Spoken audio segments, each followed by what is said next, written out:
জয় মা অন্নপূর্ণা, জয় শিবশম্ভু। অন্নপূর্ণা পুজোর দিন এক মুঠো চাল আপনার বাড়ির ঠিক এই স্থানে অতি গোপনে রেখে দিন। দূর হবে সংসারে সকল দুঃখ, দারিদ্র্য, অভাব, অনটন। মা অন্নপূর্ণার কৃপায় সংসারে আসবে অপার সুখ, সৌভাগ্য, আর্থিক উন্নতি। কথায় আছে, মা অন্নপূর্ণার কৃপা দৃষ্টি যে সংসারে বর্ষিত হয় সে সংসারে কখনো কোনো কিছুর অভাব হয় না। তবে শাস্ত্রের বিধি মেনে অন্নপূর্ণা পূজার দিন বেশ কয়েকটি নিয়ম পালন করার কথা বলা হয়েছে, যা সঠিকভাবে পালন করতে পারলে মা অন্নপূর্ণা অতি প্রসন্ন হন। আমরা এই পর্বে আপনাদের সে সকল কাজগুলি সম্পর্কে বিস্তারিত জানাবো, যা পালনে আপনারা নিশ্চয়ই উপকৃত হবেন। বন্ধুরা, 2025 সালে 5ই এপ্রিল অন্নপূর্ণা পুজো আয়োজিত হবে, যা বাংলা পঞ্জিকা অনুসারে 22 চৈত্র পড়ছে শনিবার।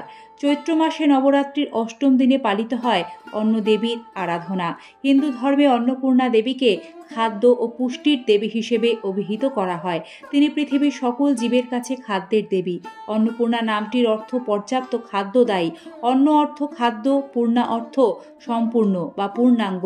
অন্নপূর্ণা দেবীর আশীর্বাদে আমরা খাদ্য গ্রহণ করতে পারি, এই পৃথিবীতে বেঁচে থাকতে পারি।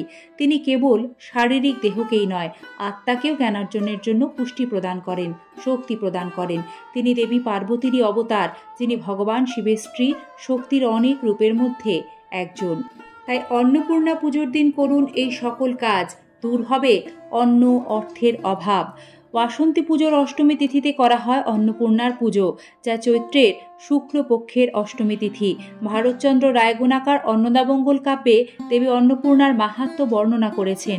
কথিত আছে, শিব পার্বতীর বিয়ের পর সুখে কাটছিল তাদের দাম্পত্য জীবন, কিন্তু সুখের মাঝেই ব্যাঘাত ঘটায় দাম্পত্য কলহ। প্রবল অশান্তির পর দেবী পার্বতী কৈলাস থেকে মর্তে চলে আসেন। সেই সময় দেখা যায় মহামারী, অন্নকষ্ট। এরপর কাশীতে মহাদেব দেবী অন্নপূর্ণার কাছে ভিক্ষা চান। সেই ভিক্ষা গ্রহণ করে মহামারী, অন্নাভাব থেকে ভক্তদের রক্ষা করেছিলেন মা অন্নপূর্ণা। পৃথিবীতে খাদ্য সরবরাহ করা হয় শুধুমাত্র মা অন্নপূর্ণার কাছ থেকে, তাই রান্নাঘর অন্নপূর্ণা মাতার স্থান ধরা হয়। আর সে কারণেই শাস্ত্রমতে অন্নপূর্ণা পুজোর দিন বাড়িতে বিশেষ কোনো পুজো বা ব্রতের আয়োজন করতে না পারলেও বাড়ির প্রত্যেক গৃহিণীদের উচিত অন্নপূর্ণা পুজোর দিন সকাল সকাল ঘুম থেকে উঠে গোটা বাড়ি ঘরদোর ভালো করে পরিষ্কার করে প্রাতঃস্নান সম্পন্ন করে কাঁচা ধোয়া শুদ্ধ বস্ত্র পরিধান করা। তারপর রান্নাঘরে গ্যাস ওভেন বা স্টোভ, উনুন যার যা রয়েছে তা গঙ্গাজল ছিটিয়ে শুদ্ধ করা। হলুদ, কুমকুম, চাল ও ফুল দিয়ে উনুনের পুজো করতে হয়। উনুনের পাশে একটি ধূপকাঠি জ্বালিয়ে দিতে হবে। পুজোর পর মা অন্নপূর্ণার কাছে হাত জোর করে ভক্তি ভরে প্রার্থনা করুন, যাতে আপনার সোনার সংসারটি, রান্নাঘর, ভাঁড়ার ঘর সব সময় খাদ্যে পরিপূর্ণ থাকে, কখনো অভাব না আসে। অন্নপূর্ণা পুজোর দিন পারলে সাদা পোশাক পরিধান করুন, কারণ শাস্ত্রমতে সাদা পোশাক পরিধান করা এদিন অত্যন্ত শুভ বলে মনে করা হয়। এতে অতি প্রসন্ন হন দেবী অন্নপূর্ণা। যারা বহু চেষ্টার পরেও কাঙ্ক্ষিত ফল লাভ করছেন না বা অভাব অনটন কিছুতেই পিছু ছাড়ছে না, তারা এদিন একটি লাল জবা ফুলের মধ্যে কিছুটা লাল চন্দন মাখিয়ে একটি গোটা এলাচ সহ অন্নপূর্ণা মন্দিরে বা অন্নপূর্ণার চরণে সে ফুলটি নিবেদন করুন। এতে সুফল মিলবে। আপনার বাড়িতেই যদি মা অন্নপূর্ণার পুজো হয়ে থাকে বা মা অন্নপূর্ণার পটচিত্র বা ছবি থেকে থাকে, সেখানে আপনি জবা ফুলটি এই নিয়মে অর্পণ করতে পারেন মায়ের চরণে, বা কাছাকাছি কোনো অন্নপূর্ণা মন্দিরে গিয়েও এই কাজটি করতে পারেন। সেটিও আপনার বাড়ির কাছাকাছি না থাকলে কোনো দুর্গা বাড়িতে গিয়ে এই কাজটি করতে পারেন, কারণ মাতা পার্বতীরই অবতার হলেন মা অন্নপূর্ণা।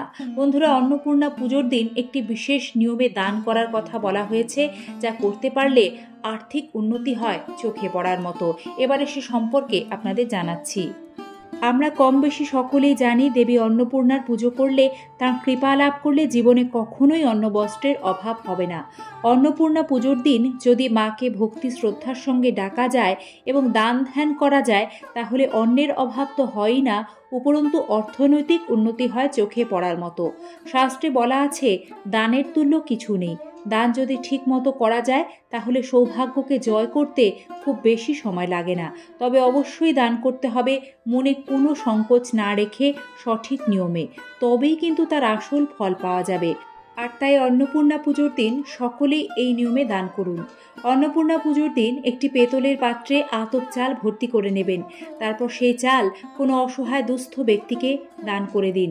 সঠিকভাবে এই দান অন্নপূর্ণা পুজোয় করতে পারলে অবশ্যই জীবনে উন্নতি ও সৌভাগ্য হবে বহুগুণ মা অন্নপূর্ণার কৃপায়। পাশাপাশি মহাদেবেরও কৃপা লাভ করবেন, কারণ অন্নপূর্ণা পূজার দিন মহাদেব ভিক্ষুক রূপে আবির্ভূত হয়ে মা অন্নপূর্ণার কাছে দান ভিক্ষা গ্রহণ করেছিলেন। আর্থিক বাধা দূর করতে এবং অর্থোন্নতি করতে অন্নপূর্ণা পুজোর দিন কয়েকটি ফুল সমেত লবঙ্গ পুড়িয়ে তার পোড়া অংশ যে কোনো একটি নোটের ওপর রেখে কাউকে দান করে দিন। এই দানটিও নিঃসংকোচভাবে মন থেকে করবেন। এর ফলে আর্থিক বাধা কেটে যাবে। জীবনে বারবার যারা বাধার সম্মুখীন হচ্ছে, নানা সমস্যায় পড়ছেন, সে সমস্যা কাটাতে অন্নপূর্ণা পুজোর দিন পারলে একটি রূপোর কয়েন অবশ্যই দান করুন। এদিন রূপোর কয়েন দান করাকে অত্যন্ত শুভ বলে মনে করা হয়। এতে জীবনে কঠিন থেকে কঠিনতর সমস্যার সমাধান খুব দ্রুত হয়ে যায়। বন্ধুরা, অন্নপূর্ণা পুজোর দিন ভুল করেও কাউকে লবণ দেবেন না, কারো থেকে লবণ নেবেনও না। এটি বাস্তু বা গৃহের জন্য অত্যন্ত অশুভ বলে মনে করা হয়। মা অন্নপূর্ণাকে প্রসন্ন করতে অন্নপূর্ণা পুজোর দিন বাড়িতে একটি ঘিয়ের প্রদীপ প্রজ্বলন করবেন। বিশেষ পুজোর ব্যবস্থা না করতে পারলেও অন্নপূর্ণা পুজোর দিন নিত্য পুজো করার সময় একটি নিখুঁত পান পাতা নেবেন, তার উপর কিছুটা আতপ চাল নেবেন, সাথে নেবেন একটি 1 টাকার কয়েন, একটি হলুদের গাঁট ও একটি গোটা সুপারি। এই মঙ্গল সামগ্রীগুলির ওপর একটি সিঁদুরের ফোঁটা দেবেন। তারপর পান পাতা সমেত সমস্ত মঙ্গল সামগ্রী একটি নতুন লাল শালু কাপড়ে মুড়ে মা অন্নপূর্ণাকে স্মরণ করে তা আপনার বাড়ির চালের পাত্রে ঠিক যতটা ভেতর দিকে আপনার হাত যায় তা অতি গোপনীয়তার সাথে রেখে দেবেন। বন্ধুরা, কাজটি বাড়ির গৃহিণীরা করতে পারলে খুব ভালো হয়। আগে ধানের গোলা যেখানে থাকতো সেখানে এই মঙ্গল সামগ্রীগুলি বিশেষ তিথিতে রাখা হতো।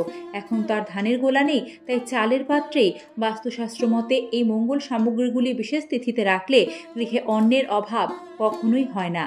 দেবী অন্নপূর্ণা অন্নের দেবী, তিনি অপচয় পছন্দ করেন না। সে কারণে ভুলেও অন্নপূর্ণা পূজায় কোনোভাবেই খাবারের অপচয় বা নষ্ট একেবারেই করবেন না। কাউকে করতে দেখলেও বাধা দেবেন। অন্নপূর্ণা পুজোর দিন বাড়িতে অন্নপূর্ণার আরাধনা হলে অন্নকূট করুন। পুজোর ভোগে মায়ের প্রিয় মুগের ডাল, ভাত, শাক ভাজা, মোচার ঘণ্ট আর ছানার ডালনা অবশ্যই রাখুন। এগুলি দেবীর প্রিয় ভোগ। মা অন্নপূর্ণা মাতৃরূপিণী, তিনি সকলের আহার যোগান। সে কারণে তার পুজোয় 5 রকম ফল, 5 রকম খাবার, 5 রকম শস্যের প্রয়োজন। নৈবেদ্যের জন্য সাধ্যমতো ফল, সবজি, মিষ্টান্ন ব্যবহার করুন। অন্নপূর্ণা স্তোত্র পাঠ করলে অপার সৌভাগ্য লাভ করবেন মা অন্নপূর্ণার কৃপায়। পুজো শেষে প্রসাদ পরিবারের সকল সদস্য, প্রতিবেশী, শিশু, মূলত দুস্থ অসহায় মানুষজনদের মধ্যে অবশ্যই ভাগ করে নিন। অনেকে এদিন গো সেবা বা পশুদের খাওয়ানোর ব্যবস্থা করে থাকেন। এ কাজটি করলেও পূর্ণ ফল অর্জন করবেন। তবে পুজোর প্রসাদ বা খাবার এদিন কোনোভাবেই নষ্ট করা উচিত নয়। অন্নপূর্ণা পুজোয় এই উপায়গুলি অবলম্বন করলে নিশ্চিত রূপে সৌভাগ্য লাভ করবেন। দিনদুঃখী মানুষদের সেবা করলে মা আপনার সহায় হবে। মা অন্নপূর্ণার পূজার পূর্বে গণেশজির বন্দনা করতে হবে, কারণ মাতা পার্বতীর অবতার মা অন্নপূর্ণা। তাই গণেশজির বন্দনা ছাড়া কিন্তু মায়ের পুজোই অসম্পূর্ণ। মা সহায় হলে অমঙ্গল কেটে মঙ্গল সাধিত হবে, সে কথা বলাই বাহুল্য। মায়ের কাছে প্রার্থনা করি তার কৃপা দৃষ্টি বর্ষিত হোক সকলের ওপর, মঙ্গল হোক সবার। আজ এ পর্যন্তই। সাথে থাকবেন, দেখা হবে আগামী পর্বে।